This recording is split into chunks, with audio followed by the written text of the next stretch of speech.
Hello, innovators. My name is Dustin Miller, PolyInnovator. Today we're talking with Hani Mourra, Softwarepreneur, dad, and founder of Repurpose.io. Thank you for joining me on the Polycast, and please say hello to the innovators in the audience. All right. Well, thanks for having me, Dustin. Hi, everyone. I'm excited to be here. Hello, and welcome to the Polymath Polycast. So to get started, why don't you share something about yourself that no one knows about you? I am a really shy person. Really? Which may not come across in video, may not come across when I do trainings, etc. But I may not come across in real life if we've known each other for a while. Mm-hmm. But first time meeting, I don't really approach people that much. I kind of more reserved, sit back in a room and observe kind of person, as opposed to I guess an introvert. I guess is the word. Yeah, that's what I asked. But once I get to know people, once I'm in a conference and around people I know I'm comfortable with, then I just let that guard down, and then I'm just comfortable. And when it comes to being on camera, I'm also pretty comfortable too. Like I don't feel awkward. I don't feel shy on camera. But yeah, most people don't know that. They see me on video and they're like, "Oh, you're always outgoing. You're always doing this. You're always doing videos." But it's the real person is different than what's on camera sometimes. You got that stage performance there.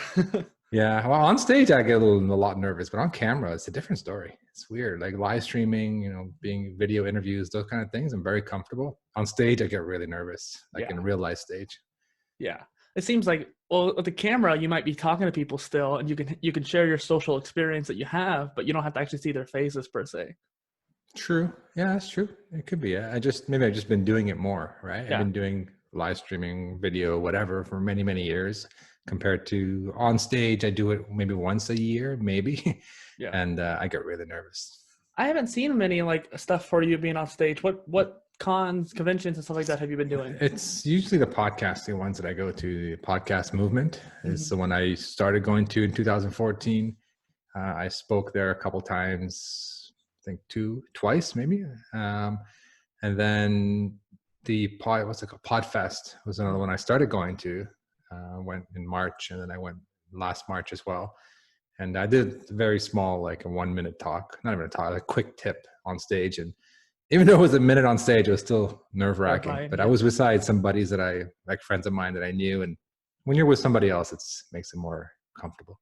Definitely. I actually, I've always been a gregarious person myself. And the first time I was ever on stage, when I was an adult at least, was I was doing karaoke. And the first time that ever happened, my leg was shaking. I was so nervous. So I totally empathize with that. Yeah.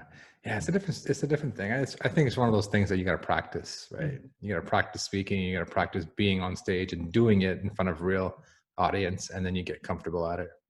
Yeah, I actually had a guest on here who was talking about, he's a presenter and a speaker, and he owns a Master Talk, and he was telling me how it's actually a matter of practicing the same speech over and over again, because even the best presenters will often have a new speech, and they'll still be kind of crappy at it at first when you start practicing that one over and over again.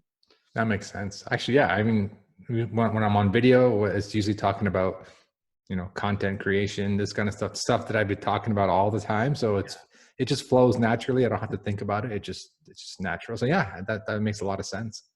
Well, and I think that too, with live streaming, you have that kind of almost same hesitance where you don't want to mess up or something like that, considering that it's live. If you mess up, everyone's going to see it. So kind of going into the questions here, you started out with a simple press plugins. You have 4 of them now at this point. You have Repurpose.io and even live streaming, like we mentioned. But what's coming up for you next? I used to get excited about launching new things, and now I'm very excited about Repurpose, and it's been our focus for 3 years now, our main focus for 3 years. But what's exciting about it is that the possibilities are endless. Yeah. Right? So it's not like a tool that does one thing. I call it a platform that lets you integrate things together. What we can integrate is very simple. That's not very simple. It's possibilities are endless. The way the internet works now, the way you can connect apps together. And that's what Repurpose is all about. I don't feel like I will be launching any new products per se, but definitely every few, I don't know, month or so. Lately, it's been like every month. We come out with a new feature. It's like just, I don't say like earth shattering, but it's something big enough that's worth like getting excited about. Yeah, like the scheduling and the Zoom integration. So we're going to keep adding more and more integrations. So I think that's going to really help. And to me, it's exciting because I get to, to me, it's like launching a new product, right? Launching a new feature is a great way to launch a new product, and that already has an audience for it. Definitely. And that kind of launch party aspect is really fun too. You kind of get behind that, rally behind that new idea or solution that's happening.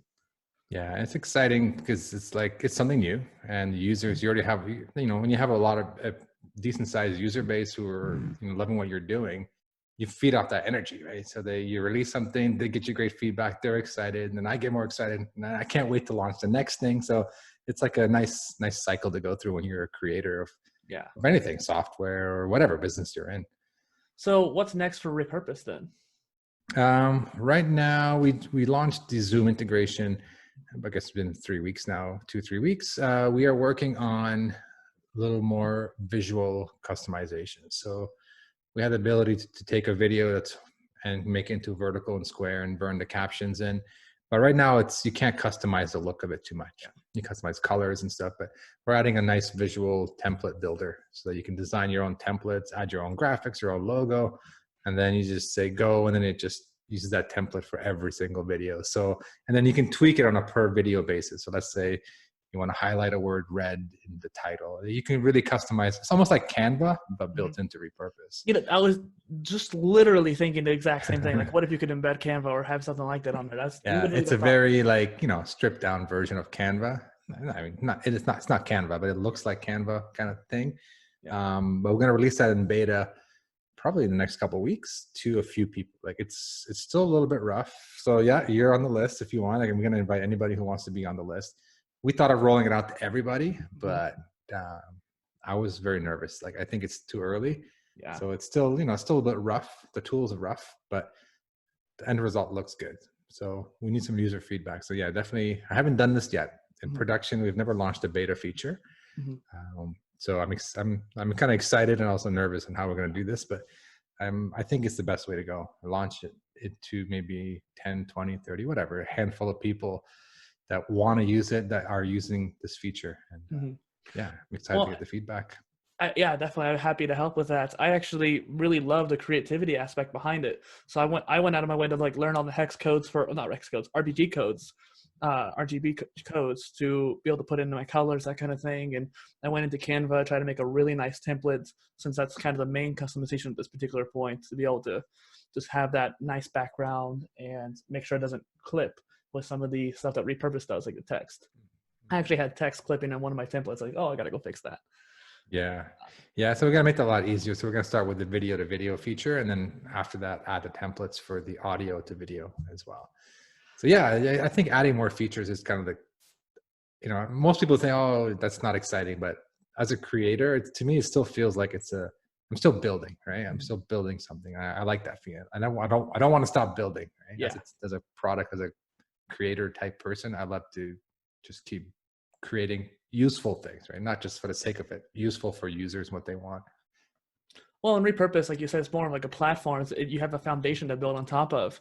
It kind of reminded me of a website called Sendable, where they started going so many different features, more than a lot of other tools do. And I think that you guys are going down that same path where we're getting a lot more features. And I remember talking to you about this at one point, where you have you're providing a lot of features for the price that we're having there.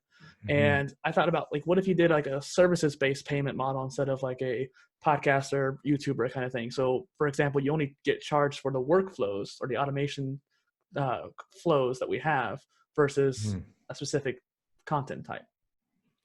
Yeah, I thought about it. I mean, when we launched, I'll be perfectly honest, when we launched this 3 years ago, just three and a bit, it's like just like any other product I've ever launched, the pricing is always I don't know. Let's just try, right? So kind of threw a number out there, even from the WordPress plugins we started with in here, threw a number out, and I knew my audience a little bit. So I knew podcasters tend to be a little price sensitive, especially because they have a lot of different pieces, hosting and microphone hardware, So anyway, so long story short, we just kind of I always think simple is better. So we launched it with something simple.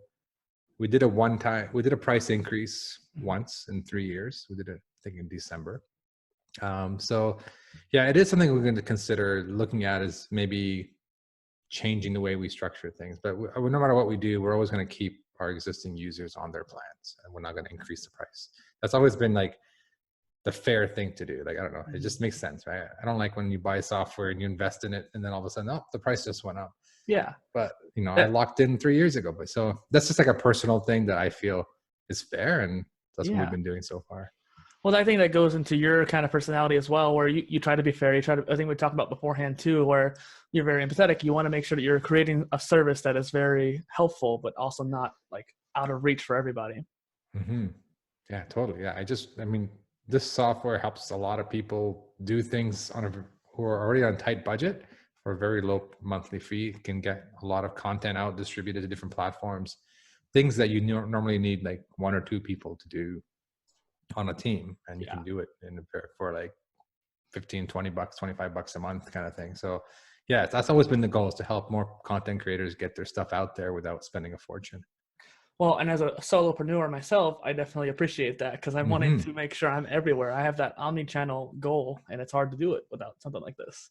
Yeah, no, it just takes time, right? And it's time not well spent. There's like downloading, converting, uploading. It's just a waste of time, right? Content is what it's supposed to be about.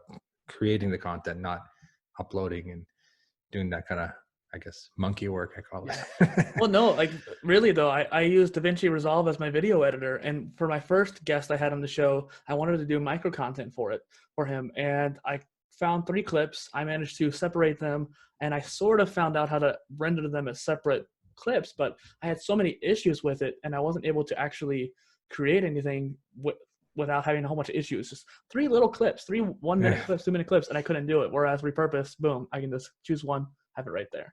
Yeah, exactly. One thing I was going to ask is one really cool, what's the word I'm looking for? Feature that Repurpose has is being able to take the timestamps out of your description when you're making a video and podcast. And I was going to see if that perhaps we can have a hashtag or something like that, or I have a little brackets MC for micro content for some of my little timestamps. So that way, whenever I load it into Repurpose, we could just specify that's the only snippet that I want to do versus having all of them load in. Oh, so you want to do a hashtag per snippet? Yeah, or like maybe not hashtag, but just that little MC tag or something like that, like some kind of little tag to differentiate the timestamps from the snippets that I want to do. From the snippets, so you don't want them to show up in the description? Oh, we could talk about it offline, but basically we do have a hashtag feature, but I think it does something different. It lets you decide if you can put a hashtag in one of your work on your episode, and you can tell Repurpose, hey, if I don't see this hashtag, don't publish this episode, so that you can kind of like be selective. Yeah. But yeah, I'm curious to learn more. Maybe we could talk about it afterwards, just to see what you had in mind there. But yeah, I mean, like sometimes the smallest thing can shave off like minutes or many minutes per episode. Yeah. I'm all about that, man. I'm all about the automation and saving time. Yeah, definitely. I actually have one more idea too we'll talk about later, but pivoting a little bit, I just finished the other day the Repurpose Dojo course that you guys recently made, you and Doc. What brought about that, and how does it lead into your advanced course that you made? Yeah, so basically I've always, gotten this feedback that Repurpose for new users can be a little overwhelming. So we've been, making how-to videos in our support area, but it wasn't complete. It was just like, how to connect your podcast, how to do one thing. It wasn't like how to set up, an optimum configuration of Repurpose so that you can get the most out of your content. It was more like how to do one specific thing. So it's always been in the back of my mind to create this kind of training. And then I'm not sure how we met, how Doc and he reached out to me. I signed up for one of his newsletters. We both got interviewed on one podcast together, not the same time, like on the same podcast. Within a few weeks apart. Somehow I saw him on the website. I signed up because he created the content model, Gary V content model 2.0. And I was like, oh, this is interesting. This kind of lines up with what we're doing. So I signed up for his newsletter. And then a few weeks later, he gets an email from me. He's like, yeah, I've been a customer for a while. And let's have a chat. So we chatted. And then he does his live trainings every month about just helping business owners do different things. And he goes, I'd love to do one on Repurpose. So we went live together. We just chatted with a bunch of people. And, basically he ended up getting a few people follow up with him. about content repurposing. And anyway, long story short, he said, people are struggling. Like, they don't know what kind of content to create. They don't have really a plan. They're just like, I don't know what kind of, do I do live streaming? Do I do podcasting? Do I go live every day? Like, they don't really have a strategy. And then a lot of people struggle from our support side. We see people coming in. How do I do this? How do I set this up? How do I set this up? They didn't know how to do some things that to me were obviously intuitive because we wrote the software, but as a user, I started realizing, hey, they need a blueprint that says, here, if you're starting with a podcast, here's what we recommend you do. Make these workflows. Here's how you set them up. So we kind of merged two requirements of what kind of content do you create and how do I set up Repurpose into one course. And it's funny, we launched the course as a beta to like 10 people or so, 15 people. And it was very bare bones, very minimal, and didn't have any of the workflow stuff. And people, they give honest feedback. They said there's nothing really new here. It's just too surface level. So we kind of revamped everything and we dove deep into each topic and we made all the workflows for every single person, and people are loving it. Like, it's so detailed now. Yeah. And it's a need like that. It's going to help people get the most out of the software. To me, that's kind of my objective. Yeah. And the advanced training is looking at more the business side of things. So it's like, okay, no more how to set up Repurpose, how to do this. That's all covered in the free training. What are your strategies? What are your goals? What do you do when you send people, when they watch your content? Where do you want to send them to? What kind of content do you create? How do you know what's working? So it's more like, figuring out what you want to do from the business side. How does content is helping your business? And that's what the advanced course is going to be about. It's a nice step up, so to speak, and get into get the basics down, and then it's like, all right, now I have content. If I need help creating more specific content for my business, maybe the advanced course is what you need. Well, I like how I've looked at a lot of learning management systems out there, and I've also taken a lot of courses. That's what the first phase of my content has been about, is self-education.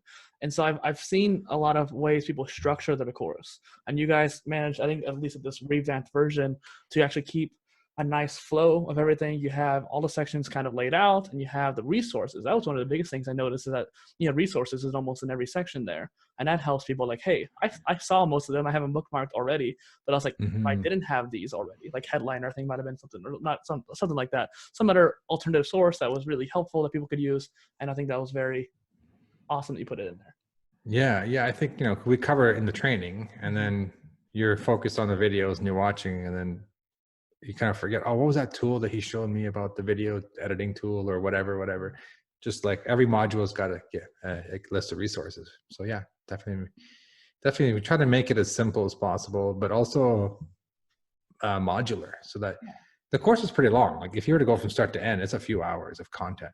But if you just want to go and say, hey, I'm a podcaster, and what's the best workflows I need to set up and repurpose? How do I get the most out of my content? You can just jump right to that section and just do that, half an hour or one or whatever it is of podcasting videos. So you don't have to go through the whole thing. It still makes sense piece by piece.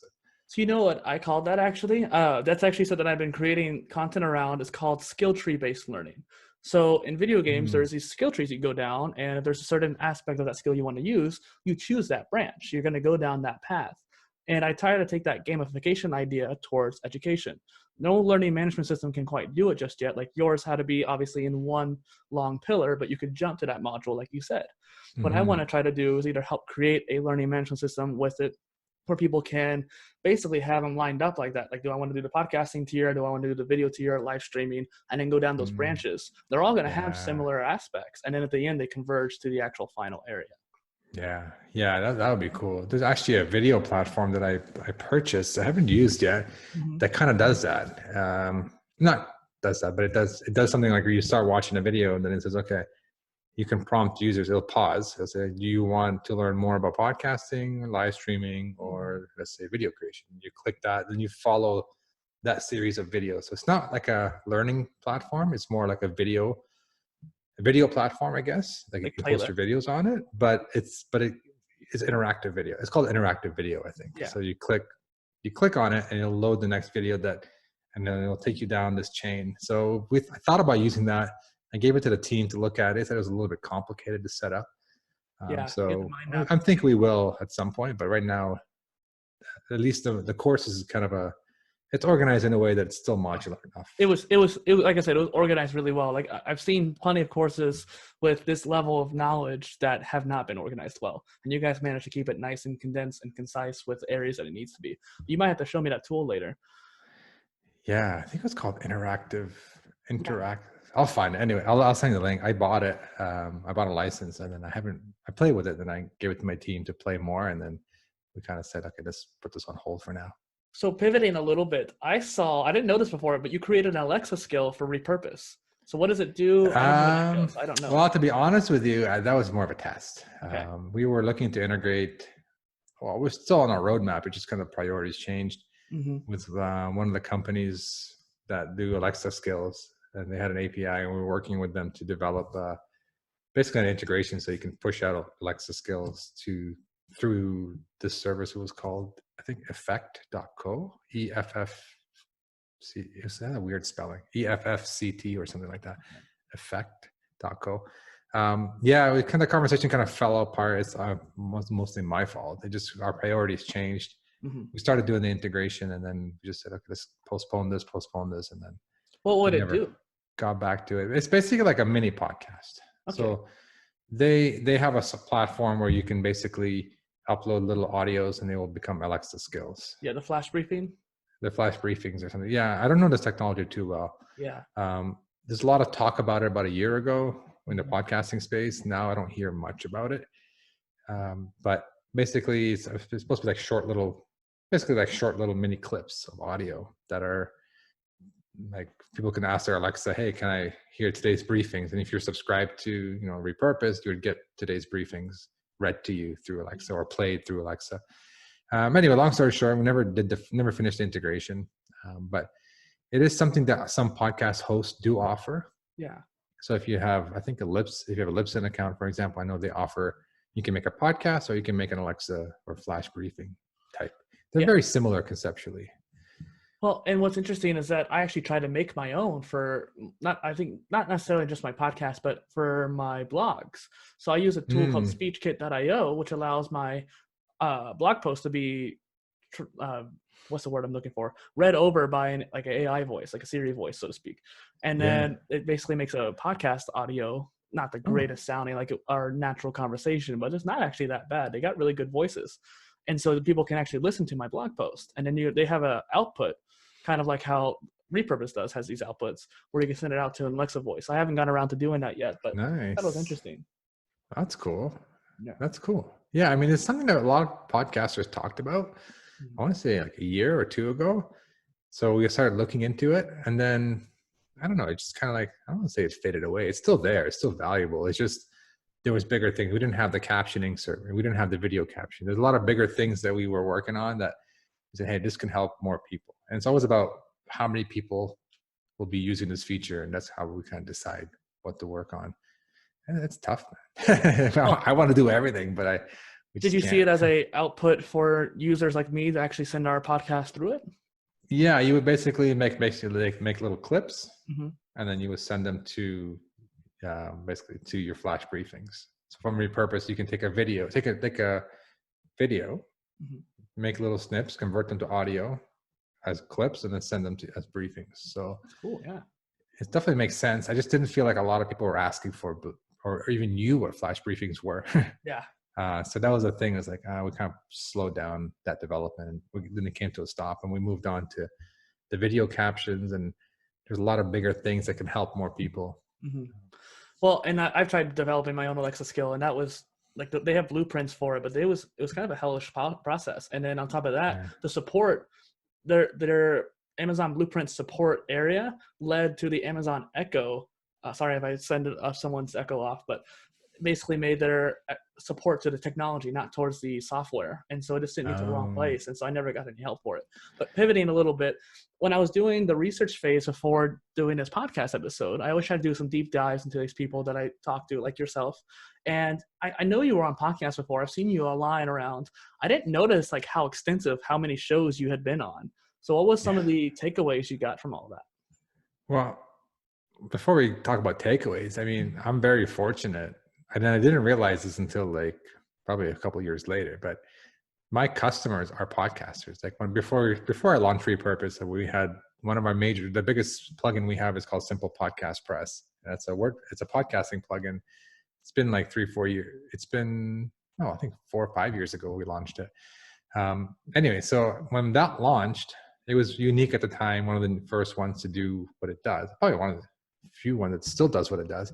Yeah. But my customers were podcasters. So the first thing they would ask me, hey, do you want to be on my show? Do you want to be on my show? And I didn't even look at it as a marketing thing. I just like, yeah. I like this customer. They're using my product. I'm honored to be on your show. And we just did it. And then like now I look on iTunes, like you said, one day I was curious, like how many shows have I done? I don't know. It was probably 40 episodes. It was a lot. Like if you type my name in there, I was like, man, I've done a lot.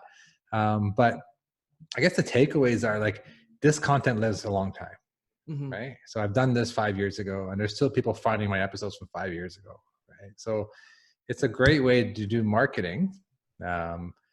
If you're marketing yourself, I mean, it is a marketing tool at the end of the day. Like if I want someone's podcast, I'm getting, exposure, but also the person doing the podcast hopefully gets some exposure when I share with my audience and they get some value out of the content. So it kind of works both ways as a podcaster and as a guest. But yeah, I used to say yes to everything.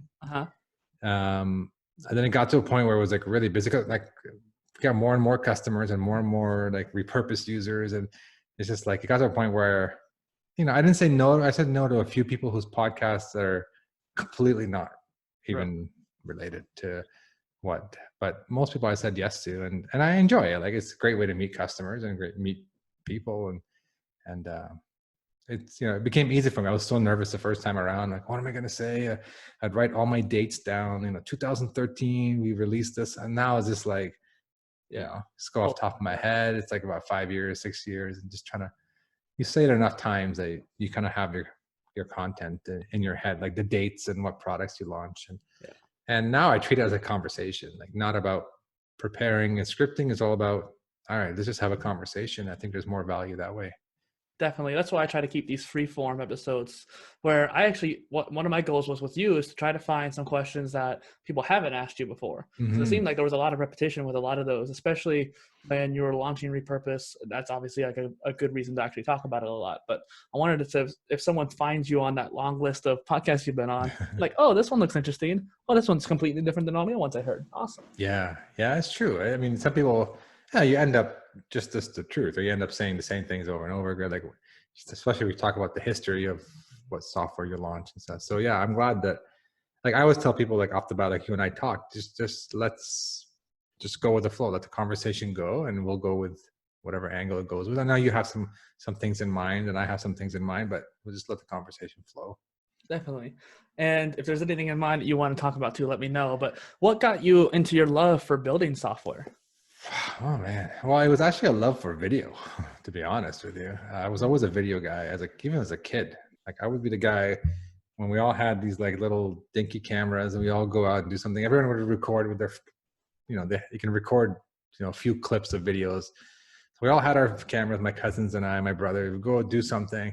Everyone would film a little bit of something and then they'd be like, all right, here, they'd all give me their memory cards or give me their cameras and make it something that we can watch, right? Because, tons of video, you can't really watch it. So I always loved doing that. I spent hours and making videos and put them together just so all the cousins can get together, my brother, and we would watch, like relive that moment, right? So that was always been my thing.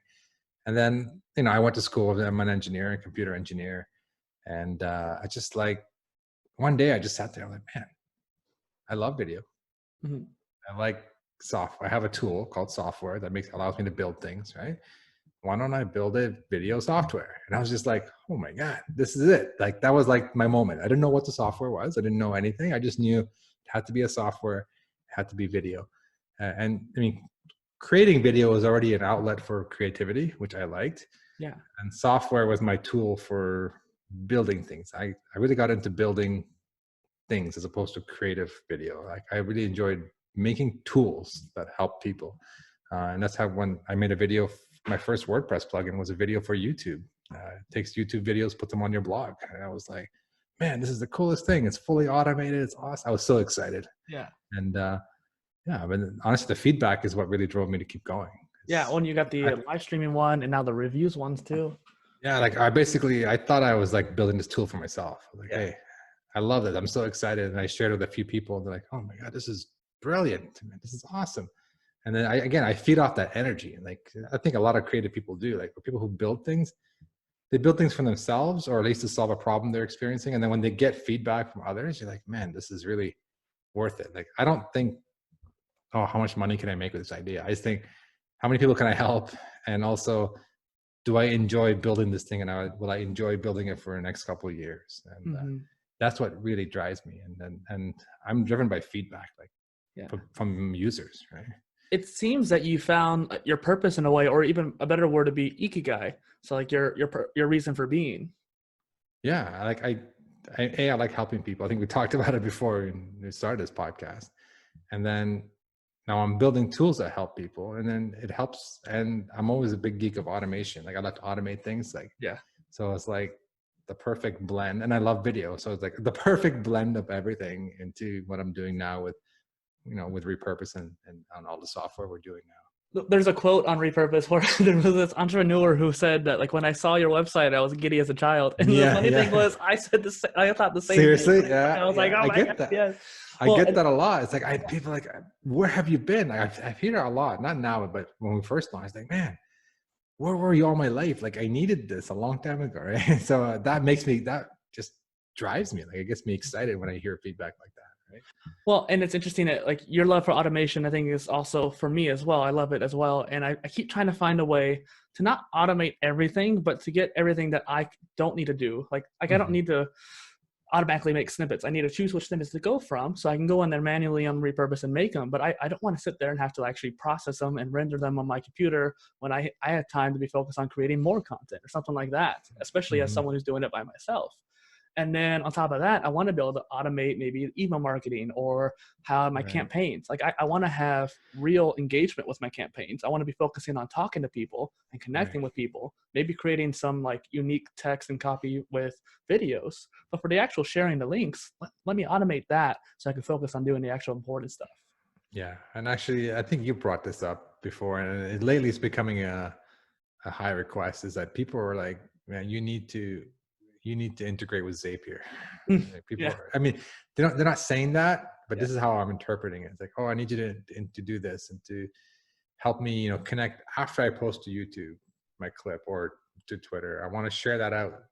So I was like, we can either integrate with Buffer and Agorapulse and this and this and this, or we can just integrate with Zapier, which will allow people to do more. So the more and more, like lately I've been hearing this, I need to go beyond. And I was like, man, I think Zapier is going to be something we're going to seriously give a look at now. I have a counterpoint though, because I've mentioned this to you before, but I've tried almost like over 90 social media management tools out there, or at the very least did a deep dive and research into them to see if they would work. And pretty much all but two would not do the job I needed, not just for blogging, but for videos and podcasts and that kind of thing. And what I'm looking for is not anything super unorthodox, but just echoing out the content. So that way, since most of my content's evergreen, like we're talking about stuff that's going to be relevant years from now. Like you said 5 years ago, you had a podcast. It's still relevant today. And I want to be able to spread it out over a year. And I've tried everything. And I recently was like, okay, let's try Zapier. I kind of put it off my brain a little bit. And so I made a 17 to 20 step Zap, like their automation kind of thing. Oh, wow. And I found out the hard way that you actually can't delay for more than a month, which kind of sucked because they didn't tell me that anywhere. And I was like, okay, I want to delay for like 180 days or for a year, depending on when it's going out. And I can get around that, but if I'm going to be paying $20 a month for a tool to have the specific feature or this kind of idea for a social campaign, I don't think Zapier is the greatest for social media campaigning. Like if you're just wanting to tweet out, hey, I'm live on Twitch or Facebook, that's fine. But if you want to actually like make a campaign out of it, I don't think it's great. Yeah, no, that's fair. That's fair. I mean, there is one, I forget the name of it now, that lets you just schedule things for a long time. Like you can schedule it so that it just goes on and repeats every month or repeats. Yeah. There are some out there. I can't remember the names. But they're more of like repeating the same thing. I want to make a campaign with different text each time.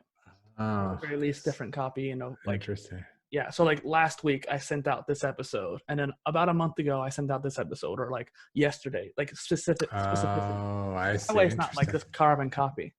Yeah, that's true. That's true. Interesting. Yeah, I mean, the whole idea of Zapier is just more like, Mhm. I think people have asked, can I integrate with Buffer? Can I integrate with this?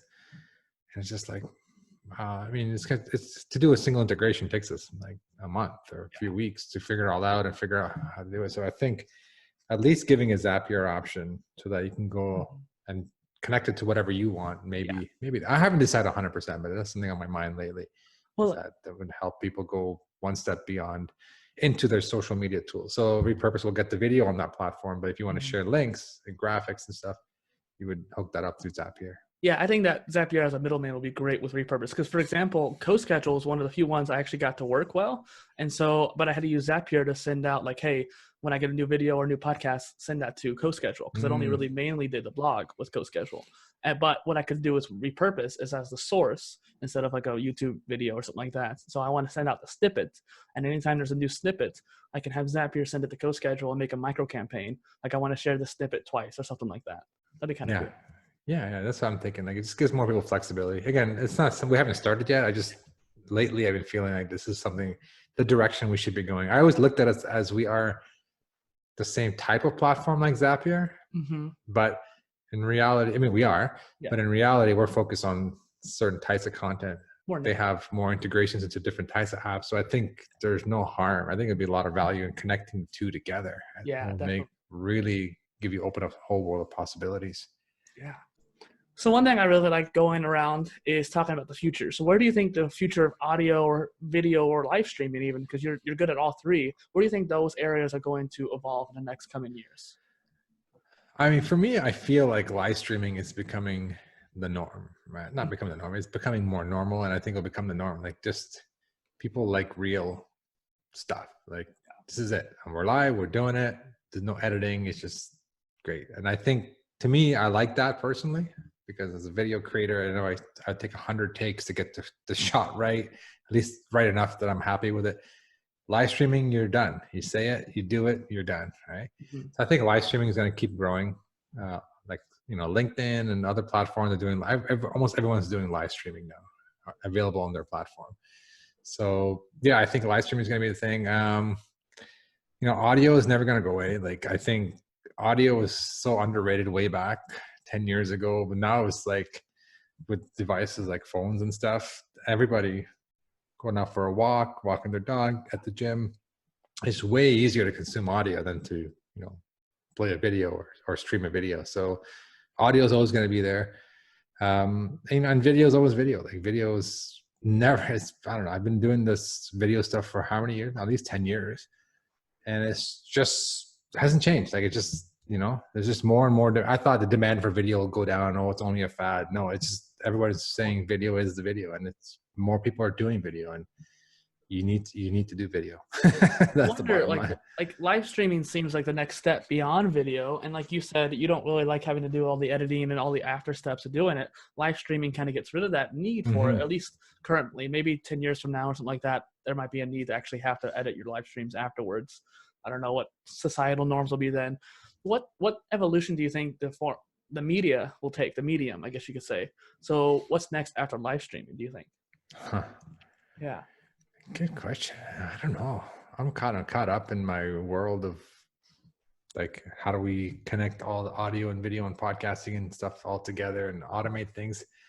I haven't given it much thought, to be honest, but I mean, I think live streaming is just going to become more normal, where people are not going to record videos anymore. They're just going to, I think they do it now, probably.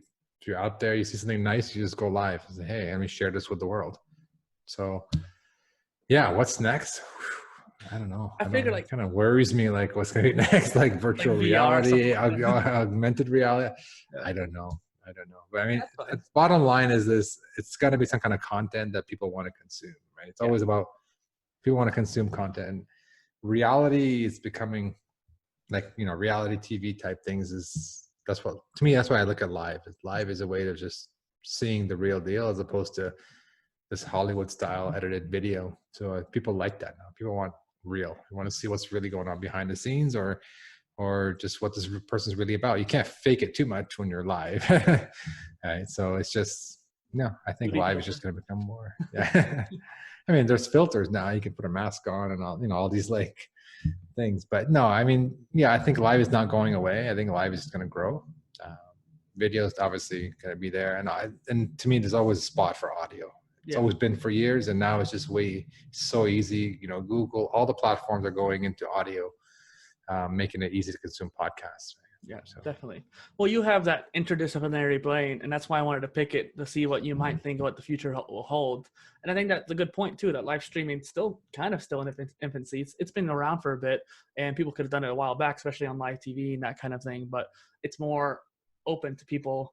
Like if I wanted to do it, I could pop up my phone and live stream right then and there. Whereas 5 years ago, that might not have been as easy unless you're on Periscope or something like that.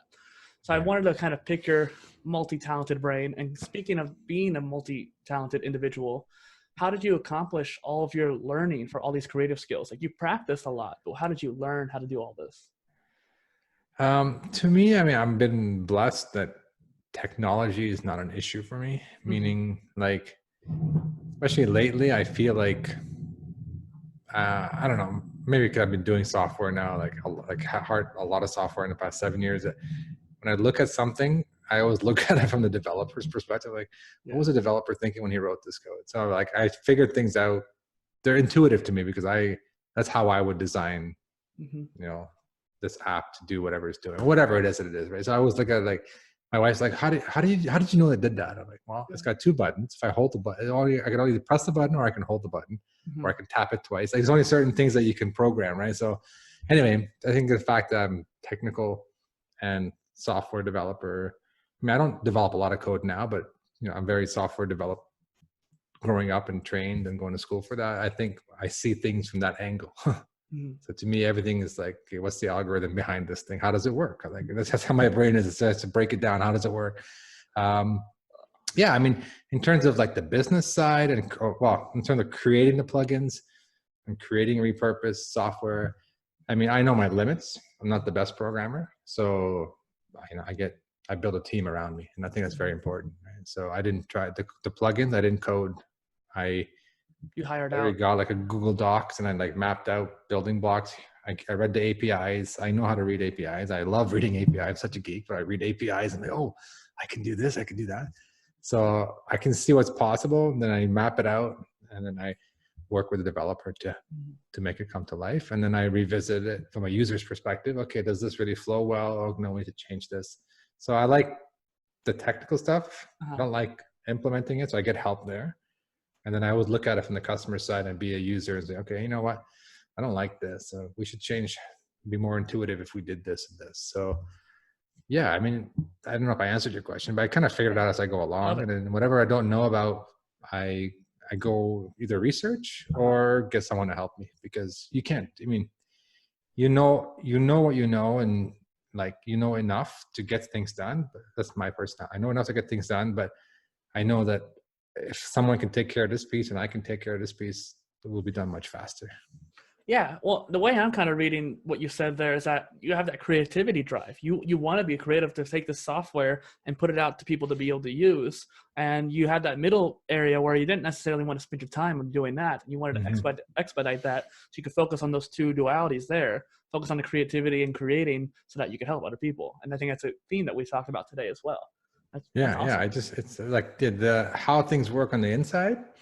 I'd rather get someone who knows how to, design this database properly or set up the software to do, whatever it is that they're good at. I'm not good with that. I'm good with it. I'm not great with it. So I get people to do that stuff to help me. I architect conceptually, and then I spin around from the user's perspective and say, all right, let's, if because I'm a user, right? I'm a content creator. So like, this is what I want, right? This is what, if I was, I'm kind of almost like selfish in a way. I'm like, okay, I'm building the software for myself, kind of. That's how the best, how I would use it. So I wanted to do this, right? That's why there's a lot of little tweaks in there, like the hashtag filtering and all these small stuff that I'm like, man, like most people don't know about or may not notice, but I was like, man, this really saves me a lot of time. So I'm going to put it in there. Or, like the advanced user would notice it. Like the clip, like the snippets, right? Like most people were like, didn't even know the snippets become automatically detected. I'm like, yeah, I love that feature. Like, that makes so much sense. Right?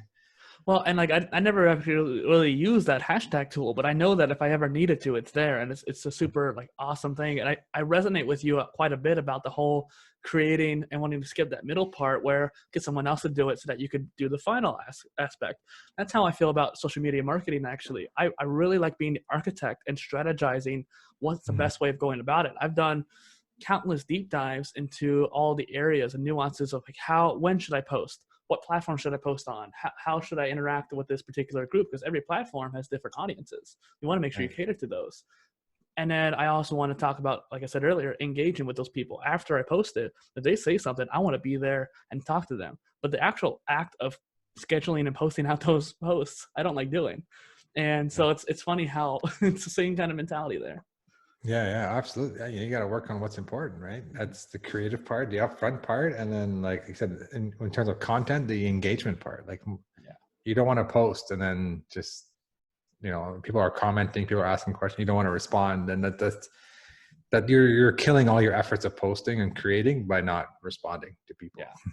Well, like just actually on your YouTube video, just for example, there was that bot that went on your YouTube. Oh, yeah. And you responded to them. Like I've always seen pretty much all your videos, you responded to people, especially on your lives too and whatnot. Mm-hmm. And it's just a good practice and it's good for you too. Yeah, I mean, I mean, with the exception of the bot, but I mean, real people on Facebook Live, they take the time to come and watch you live or watch the replay, right? So it's then, just acknowledging that. I mean, sometimes on live, it's really hard. I go back after and I think Facebook's not very great at it. Like you can sort the comments in different ways, but anyway, long story short, I try my best to get back and answer almost every single person, or at least just like acknowledge that I got their message, right? And give them a thumbs up or something, just because they took the time to show up and watch, whether live or recorded. So it's just like a way of appreciating people for being there. And as a viewer too, like there's been plenty of times where I wanted to make the live, I'd set the reminder to go to the live, and then I ended up getting too busy or even forgot one day and whatnot, but I went back and watched replay. And one of the things I kind of want to talk about is that interdisciplinary mindset where you have all those skills. You could do all three of those steps we mentioned earlier, that middle part too, that we don't necessarily like, but having a self-awareness enough that like you don't want to do that specific action or task, and so you want to focus on the other areas. I think that's a very generalist idea, polymath idea, where even if you have the skills in all these different areas, you still need to focus on doing one or two at the same time to really mastery multiple areas. And a lot of people confuse a jack of all trades with a polymath, where jack of all trades is lacking focus. They don't focus on anything. They're just doing everything at once and kind of failing at it for the most part. Yeah. You and I are polymathic. So that leads me to the question that I really like to ask each of my guests is that, what is a polymath to you? I mean, to be honest, I've never heard that word before, to be honest. And I did look it up before we had our meeting. So yeah, it's like I said, it's somebody who knows, to me, is like somebody who knows what their strengths and weaknesses are, and they spend time on what their strengths are, and then they get help on their weaknesses. Like there's nothing wrong with getting help. Yeah. Getting help. It's not about, I mean, I still struggle with it. I still feel I'm doing too much in my business. Our team has grown, like I think almost doubled in the past 3 months in terms of people. But I still feel I'm doing too much of the wrong things. But I enjoy it, so I don't mind it. But now I'm starting to feel like, like you enjoy it. Okay, great. But there's other parts that you enjoy that will help the business side grow. I need to be focusing more on that. So I guess being aware of what you're doing and how much of it you're doing. But I always justify, it's hard. I justify myself. Like I like doing technical stuff, like not coding, but like going in and just thinking about, oh, this is the way it should work. And I tend to kind of gravitate there when it comes to that versus setting up like, email triggers to, autoresponders. Like I like doing that stuff, but I just rather, sometimes I drift back to not code, but to architecture and design issues. But having that balance that, but I think it's very important also, if you are starting something like a software, for example, that even if you're not going to be doing the coding or anything, that you know enough about it so that nobody takes you for a ride, especially if you're going to have developers, or if something goes down. Like I woke up Sunday morning and then just like saw this strange emails from our servers, and my team was not available. I was like, all right, I'm gonna need to go check this out. So I went and I checked it out, and there was an issue, and I had to do it.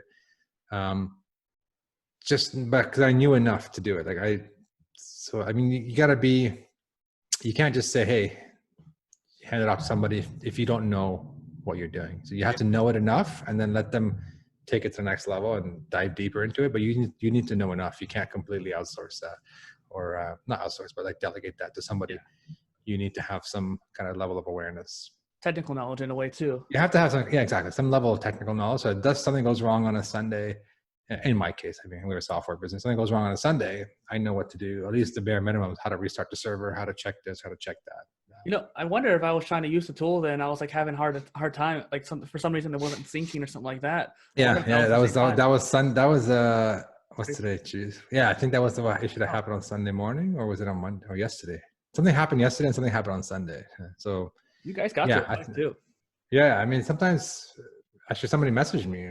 No, this was yesterday's issue. We fixed it yesterday. Somebody messaged me saying, "Oh, my latest video is not showing up in the software," and my developers were not available at the time. So I dove into it, and then I realized, wait a second, whoa, there's something wrong with the server. So I got it, and we got the team together. We figured it out. We got it back online, I think within an hour or so. But I mean, after we figured it out. But I guess, yeah, my point is you have to know a little bit. If you're going to go into a software type, a technical business or any business, you have to know enough. You can't just hand it off to somebody to be responsible for it. Definitely. And I think that leads into entrepreneurship as well, is that I almost see entrepreneurs as kind of like a modern polymath in a way, where you have to be a generalist of knowledge. And like you're saying, you have to have that technical knowledge if you're going to have that delegation. Like if I want to have someone doing the marketing for me or doing the editing for me or something like that, you need to have a basic knowledge of what they're doing, or else they're just going to screw with you, like you're saying. Yeah, and you won't know what's realistic. Like you might say, if you've never done video editing and I wanted to do this, this, and this, and it takes a week to get it edited. Yeah. You're like, why is it taking a week? You have to have some kind of knowledge in that space before you delegate to somebody, so that you can make it clear what you want. Definitely. What's funny is that I'm learning to delegate right now. I hired a podcast video editor recently, and because he was referred to me by someone I had on the show, and I was like, okay, that's a strong referral, and this guy seems really cool. I'm going to talk to him. And he did a really good job on it. But had I not already known how to edit my videos and how I like it too, specifically how I like to edit it, I wouldn't have been able to communicate with him very clearly. Yeah, that's true. Because you don't know, like, if you've never done it, you don't know what you want. And then you get something and you're like, oh, that's not what I wanted. But you have a hard time communicating what you want because you haven't done it. Yeah, same thing with marketing, with advertising. Like if you haven't done it, you can't hire somebody to say, hey, I want you to run Facebook ads for me. It's like, well, you don't really know the process. You don't know how it works. Yeah. You don't know that it takes time to get results and you might think, hey, I ran ads this month. We haven't made any money. What's going on? You're not doing your job, right? But that's right. You need to know this, how it works before you hire somebody.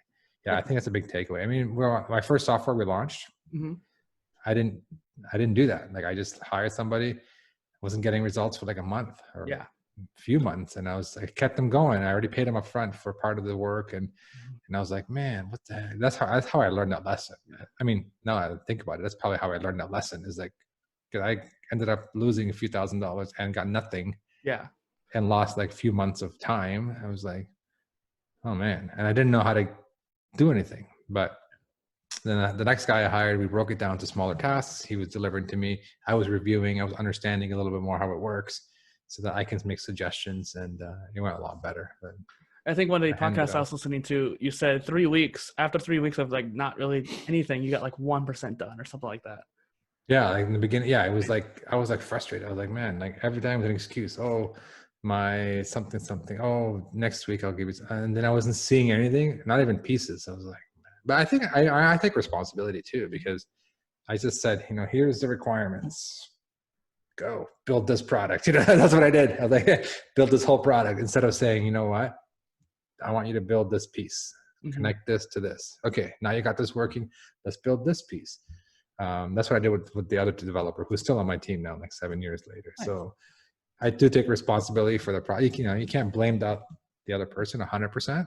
So, but I took responsibility, saying, I didn't approach this right. I just gave him the whole thing, and he didn't have the vision. I had the vision. He just said, here, make this happen. And to be honest, it's probably overwhelming for him to build a whole software from scratch. Well, it's probably a communication kind of thing too. You learn to communicate in a different way and that kind of thing. Yeah. Yeah. And I just feel like you need to, build a relationship with somebody who you work with on your team. And it takes time. You do it slowly. Like, if you're outsourcing or you're getting somebody to do the development work, to work slowly with them. Say, hey, let's build this together. Okay, I like the way it's going. Let's build this now. Let's add this and do it incrementally instead of just handing it off. And I've seen a lot of people ask me, hey, you've built software over the years. I'm thinking of building a software. I'm like, don't do it. No, I don't say. I say, are you a technical person? Like, you have any software experience? They say no. I say, don't do it. Yeah. It's about, I can get someone to do it. No, don't do it.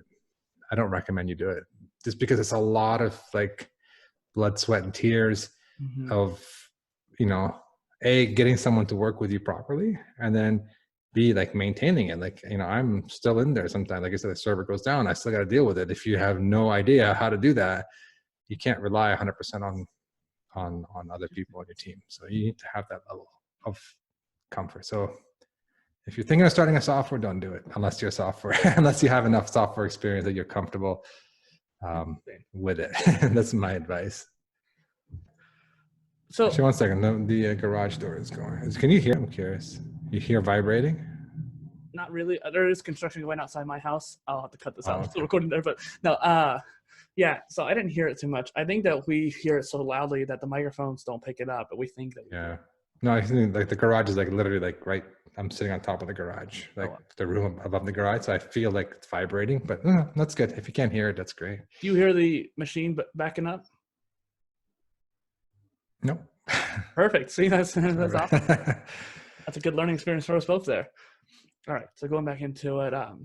So I've seen a lot of SaaS companies, kind of like you're mentioning there, where a lot of them, the owner or the founder was not technical. And so there's always that kind of duality where a co-founder who has the marketing or sales or the operations kind of mindset partners up with a technical founder. So do you see that as being a good way to build a startup or a SaaS company, or do you want to go more down the micro SaaS where you're the softwarepreneur yourself and doing it? Which one's better, do you think? I'll give you my perspective. Like, I work with a partner for the first software we launched. I was a technical and he was a marketing, and it went well. It went great. He had the right audience. We're still friends. Everything was good. But I feel like, but the second time around, the second software we launched, I wanted to do it on my own because I wanted to. Because I knew I'm a technical person, but I also wanted to do the marketing and be, I say, the face of the product or kind of thing, right? So long story short, like second time around, I told him I'm going to launch the second software on my own. He's like, oh, that's cool. It's no worries. It's all good. And we launched the first one together. But it was harder because I had to kind of put two hats on and manage the development team and the marketing team. But it was a great experience. People got to know me more. That was my goal. I wanted to know me along with the software. Build your personal brand. Yeah, build my personal brand along with it. So yeah, I guess the long story short is, if after that I made a deal with myself. I said, listen, no more partnerships. Hire team, like grow your team, get people on your team. But just I don't know, as I'm getting older, I'm like more controlling on how things go. So I think I would get into conflicts. Like if I had to have every decision kind of run by somebody else to decide, I think that would be bad for me, my personality. So I work great in a team, but I feel like I need to, like I have the vision. I've had the vision with the plugins, and just kind of Repurpose is an extension of that. I feel like this is kind of like, I know how I want to go with it. So yeah, so if you're a technical person and you don't have an audience, definitely partner up with somebody. But I mean, I can't say I did it once. It was a great experience. Yeah. If I didn't do that, I would have had like very little sales, very little experience, and probably been demotivated, and probably would have never launched any other software. So if you're starting for the first time, you don't have an audience, and you know somebody who has the right audience or can market to that audience, it's a great experience to do it.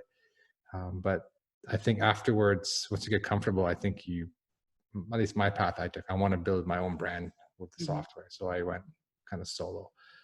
But there's no wrong answer. I think it's on your personality. Like if you feel you need help, when I needed help, I reached out to help. And then after that, I said, you know what, I wanted to learn both sides. From what I'm understanding of what you're saying here, correct me if I'm wrong, but you essentially think that if a technical founder has the capacity, or even a non-technical founder has the capacity to do it on their own, if you're that kind of mindset, if you have that entrepreneurial spirit, I feel that you're kind of alluding to there, you wanted to have that visionary control. You wanted to be able to have that control over where things go down, especially if your personal brand is attached to it. Some people just want to be behind the brand and not have to worry about it. But I think nowadays you really kind of have to have that brand and personal brand to really be rocket level success. So it's interesting how, depending on what skill level you have, especially if you're polymathic, you're probably more likely to be able to do it on your own. Yeah. Yeah. I mean, I told there was a few opportunities to do partnership with other people, with other softwares like along the way. And, it came close twice. And then I just went back to like my gut feeling. It's like, no, it's not about like being selfish or greedy. It's just like, I know myself. I know I need to be able to go like from here and then to jump to here and do this kind of path with the software, because that's what I feel is the next best move. I don't need to I wouldn't be able to do it quickly if I had, someone else driving with me. So I felt like I needed to drive, but definitely get help. Like, hire a marketing person, hire a developer, hire someone on your team. That's what I've been doing now. I've been hiring a lot more people now to help me take care of things, but I'm still feel like I'm in control of where the product's going. It's been like 7 years now with combined with all the software. So I'm comfortable in this space and I know the space. But if you're a non-technical person, to be honest, like I said, hiring developers, don't start a software if you're not technical. I guess the exception would be if you have a technical co-founder, like someone who's got skin in the game, who's gonna like pull all-nighters if they have to, get up at like 3 a.m. and take care of server. Like somebody who has like skin in the game, that's motivated, partner up with them. Otherwise your developer is not going to be able, like hiring a developer is great, but they're not going to be, they don't have skin in the game, right? Unless they're part of the owner as well. So I guess it's kind of the difference between being on your own or with a partner versus having a team built around you. Yeah. And if you are non-technical, to go do something technical, get a partner. Don't just hire a developer. I think you need to get a partner. That's interesting that you say that, because that's kind of where I'm at, where there's a couple micro SaaS ideas or SaaS ideas that I want to go towards. Like I said before, I've tried out like 90 different social media management tools, and I've seen a blue ocean in that market that I could go towards, more omni-channel, so to speak. And I want to be able to create a tool, but I know that I can't. I've tried learning to code at least 5 times in my life, like actually tried, and I still can't seem to pick it up more than HTML and CSS. And it's just like, it changes so much too. Yeah, it's constantly changing. Like even me, like I can't keep up with it. So that's why I just like get the right people to do it, but still know enough to architect it. On a slightly different note, I'm just curious about this. Have you ever tried Instagram Live? I have not. I mean, I don't have a big following on Instagram, so I don't do much on Instagram. I should be doing more, but I don't. But no, I haven't. I hear Instagram's in general, forget about live, but Instagram in general is just a kind of, good place to be. And now TikTok, everyone's talking TikTok. And I was like, man, I can't keep up with doing that. But I think like I tend to favor the ones that I already have an audience on. And which is Facebook. I'm kind of the old school Facebook generation. You're not old. Don't give me that. No, but it is interesting that you say that. I remember talking to you like around December that when I was using Repurpose before too, that about Instagram TV and how that might develop. And I wish Instagram would open up their API so we can actually finally schedule stuff to it more easily. I wish. Yeah. But, I mean, now we have a workaround, but it's still an extra step you got to do. You got to send it to Dropbox and then download it and then schedule it through Facebook's tool. But who knows? I'm hoping. I check like every few weeks. I log in and it says, oh, it's still closed, closed beta, or not. We're not accepting any more applications or something like that. You guys are like Repurpose, I feel like would be the main tool to actually use for this particular tool as well. Well, and it's interesting you mentioned TikTok is how it's growing. A lot of people have been avoiding it. I finally seen some creators go on there, like entrepreneurs and stuff like that. But I've been on there since Musical.ly. It's almost 2 years now at this point. And I've seen it evolve. I've seen how the algorithm works. I've seen how the people get viral. Ironically, I haven't been able to get too viral myself, which is kind of like funny, but I like watching more than I like doing for the most part. It's just curious to see how that's going to keep going. And I wonder if something's going to replace it. Yeah. No, I mean, everyone's talking now. I mean, a few things came along and then they kind of go away, but TikTok's still there. I mean, it's still there with a big presence. So yeah, I'm curious too. I mean, people ask us, hey, can we integrate with TikTok? Can Repurpose integrate with TikTok? Again, I checked their APIs. There's nothing for publishing videos, but who knows? They might open that up. But interesting the other way around. I actually paid someone a while back to compile my TikTok videos, and it's pretty easy to download them download. all. Yeah, and so Yeah, there's a true. way to pull them out and automatically compile them with Repurpose. To download and stitch them together and make it a single video out of it. So we can talk more about that later. Kind of wrapping up a bit today. What is kind of the thing that you want to accomplish in the macro view of your life? Oh man, that's a big question. I What mean, get you thinking? for me, what I'm doing now, I had never thought I would be serving so many people now, like with software. We just we crossed 10,000 user mark recently in the past week or so. And it was like, first I looked at it, I'm like, oh, it's not a big deal. But I was like, well, it kind of is a big deal. I mean, in the grand scheme of things, it's not a big deal, but in my world, it's a big deal because, when I started creating software, it was just, when I got 10 people using my software, 20, our first 20 beta users, I was ecstatic. I was like, man. And it wasn't like money. Again, it wasn't driven by money. It was like, I'm helping these people. I built something that people are getting value out of.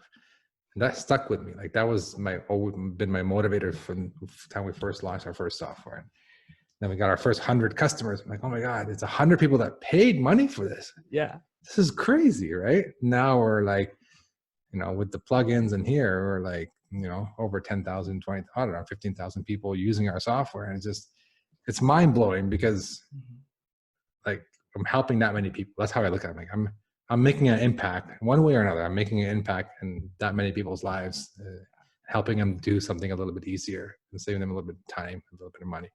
And that just feels good. And that's kind of goes back to my personal philosophy. I just like to help people. If I see somebody stuck, I want to get them unstuck. Like I want to, you're stuck here, they just help you push your car just to get you going and go. Like that's just, I don't like seeing people stuck. Yeah. Even if it's the small things that I do. So yeah, I mean, just keep doing that, whether it's software, whether it's, who knows? Like I enjoy doing software. I've been doing it for so long. I enjoy building things. So I imagine, Repurpose will grow into more integrations, more features. But bottom line is we're trying to help people, just help more people do more things efficiently. Well, and even just one repurpose workflow could dramatically change how many hours someone's working on stuff.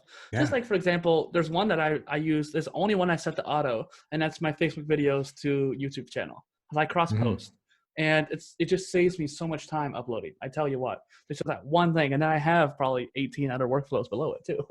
Right. Yeah. And it just feels like I love hearing that because that's the point. The whole point of me building the software is to help people, business owners, solopreneurs, just do things.